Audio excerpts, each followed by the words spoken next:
नमस्कार दोस्तों, आपके अपने YouTube channel DR math class पे स्वागत है। आज हम इस वीडियो में कक्षा 7 की प्रश्नावली 11.2 का प्रश्न क्रमांक 1 और 2 हल करेंगे। प्रश्न नंबर 1, निम्न में प्रत्येक समांतर चतुर्भुज का क्षेत्रफल ज्ञात कीजिए। तो यहाँ इसमें आपको 5 समांतर चतुर्भुज इस पहले में, तो ये एक समांतर चतुर्भुज है, इसमें ये आधार भुजा है और ये इसकी ऊंचाई।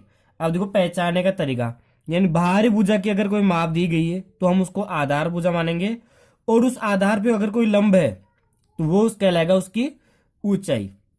तो ये लंब यानी 90 डिग्री का कोण बना रहा है, तो ऊंचाई हो जाएगी 4 सेंटीमीटर और आधार हो जाएगा इसमें 7 सेंटीमीटर। हमें ज्ञात करना है समांतर चतुर्भुज का क्षेत्रफल, और समांतर चतुर्भुज के क्षेत्रफल का सूत्र होता है आधार इंटू ऊंचाई। तो हम लिख देंगे समांतर चतुर्भुज का क्षेत्रफल आधार इंटू ऊंचाई। अब आधार कितना हो गया 7 सेंटीमीटर और ऊंचाई हो गई इसमें 4 सेंटीमीटर। तो आधार की जगह लिखेंगे 7 सेंटीमीटर गुणा ऊंचाई में लिख देंगे 4 सेंटीमीटर। अब क्या करेंगे, 7 का 4 से गुणा करेंगे, तो 7 का 4 से गुणा तो 7 चौके 28, और सेमी का सेमी से गुणा करेंगे तो सेमी स्क्वायर, इसकी घात 2 हो जाएगी, या वर्ग सेमी लिख देंगे या सेमी स्क्वायर। इसी प्रकार दूसरा इसमें इसमें आधार कितना दिए गए हैं 5 सेंटीमीटर और ऊंचाई लंबे इसमें 3 सेमी। तो बाहर वाली भुजा आधार और ये ऊंचाई 3 सेंटीमीटर। तो आधार के स्थान पे लिख देंगे इसमें 5 सेंटीमीटर गुणा ऊंचाई कितनी होगी 3 सेंटीमीटर। अब 5 का गुणा करेंगे 3 से, तो 5 दिए 15, और सेमी का सेमी से क्या, तो सेमी स्क्वायर, यानी सेमी 2 बार, तो इसकी घात लिख देंगे 2। इसका सी है, तो इसमें ये आधार भुजा 2.5 सेंटीमीटर और इसमें लंब वाली भुजा, अंदर वाली भुजा ये लंब भुजा इसकी 3.5 सेंटीमीटर। तो लिखेंगे समांतर चतुर्भुज का क्षेत्रफल आधार इंटू ऊंचाई। तो आधार के स्थान में लिखेंगे 2.5 गुणा और ऊंचाई इसमें 3.5। अब क्या करेंगे 2.5 और 3.5 इनका गुणा करेंगे।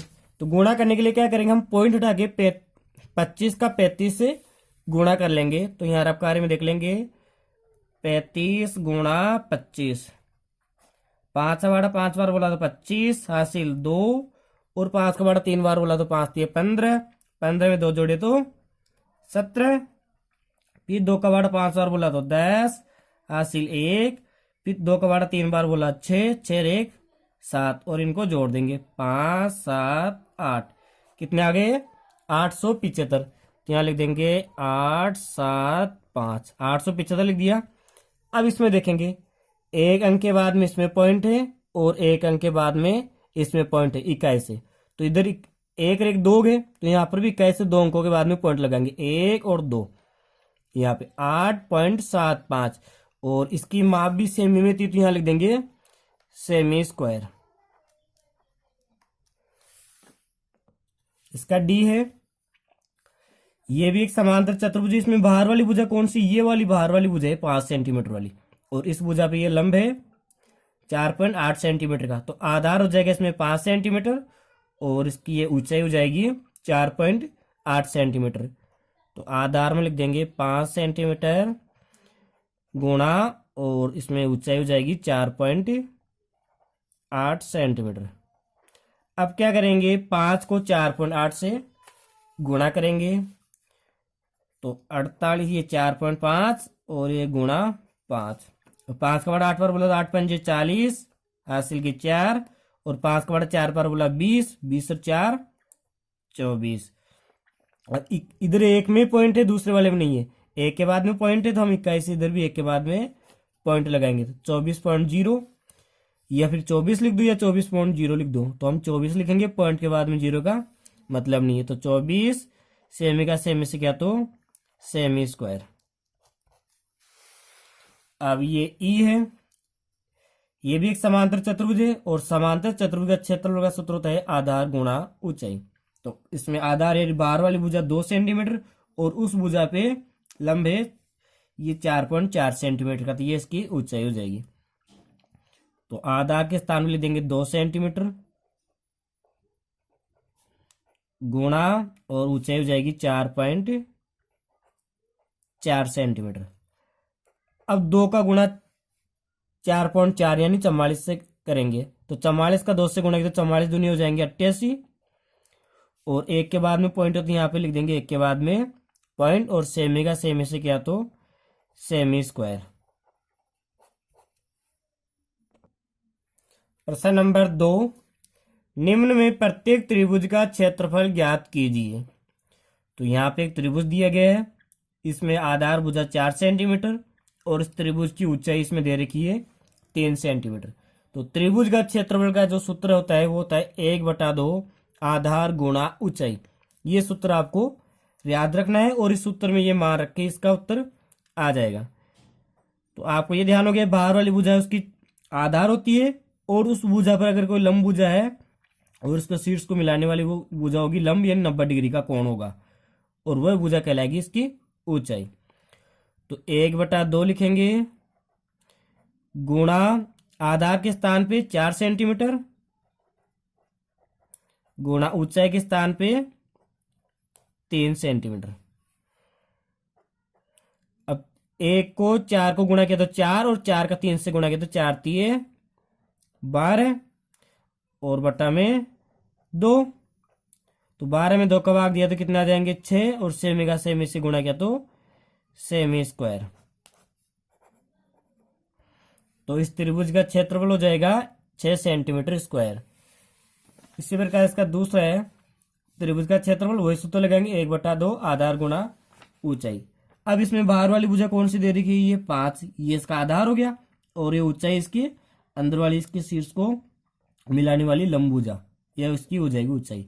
तो आधार में लिखेंगे 5 सेंटीमीटर, ऊंचाई में लिखेंगे 3.2 सेंटीमीटर। तो 1/2 गुणा आधार में कितना आया 5 सेंटीमीटर गुणा ऊंचाई में हो जाएगा 3.2 सेंटीमीटर।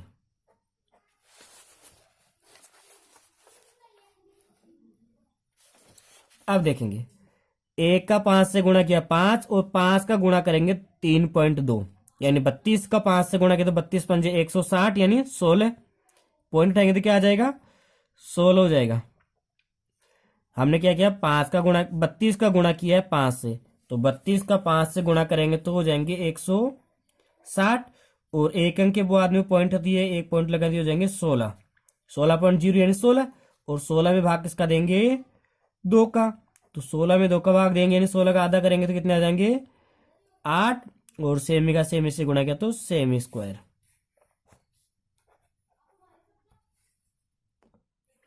सी है त्रिभुज का क्षेत्रफल, वही 1/2 आधार गुणा ऊंचाई सूत्र लगाएंगे और आधार यानी इसमें ये वाली भुजा नीचे वाली भुजा ले लेंगे या ये ले लो, इसमें कोई से भी ले सकते हैं क्योंकि यहाँ पे लंब है तो ये 90 डिग्री का, ये ऊंचाई हो जाएगी 4 सेंटीमीटर और आधार हो जाएगा 3 सेंटीमीटर। तो 1/2 गुणा आधार में लिखेंगे 3 सेंटीमीटर गुणा ऊंचाई में लिखेंगे 4 सेंटीमीटर। अब 1 का 3 से गुणा किया 3 और 3 का 4 से गुणा किया तो 4 3 12 और बट्टा में लिखेंगे 2। तो 12 में 2 का भाग दिया तो कितना आ जाएंगे 6 और सेमी का सेमी से गुणा किया तो सेमी स्क्वायर। तो सी का आंसर हो जाएगा 6 सेंटीमीटर स्क्वायर। और इसका डी है, अब डी में देखेंगे ये एक त्रिभुज है, ये इसका आधार दे रखा है 3 सेंटीमीटर और ये लंब भुजा हो गई 2 सेंटीमीटर की, ऊंचाई हो गई 2 और आधार हो गया 3। तो ये सूत्र लगा देंगे त्रिभुज का क्षेत्रफल 1/2 गुणा आधार गुणा ऊंचाई। तो ये 1/2 गुणा आधार के स्थान पर लिख देंगे 3 सेंटीमीटर गुणा ऊंचाई के स्थान पर लिख देंगे 2 सेंटीमीटर। अब 1 का 3 से गुणा किया 3 और 3 का 2 से गुणा किया तो 6 और बट्टा में क्या लिखेंगे 2। तो 6 में 2 का भाग देंगे तो कितने आ जाएंगे 3 और सेमी का सेमी से गुणा किया तो सेमी स्क्वायर।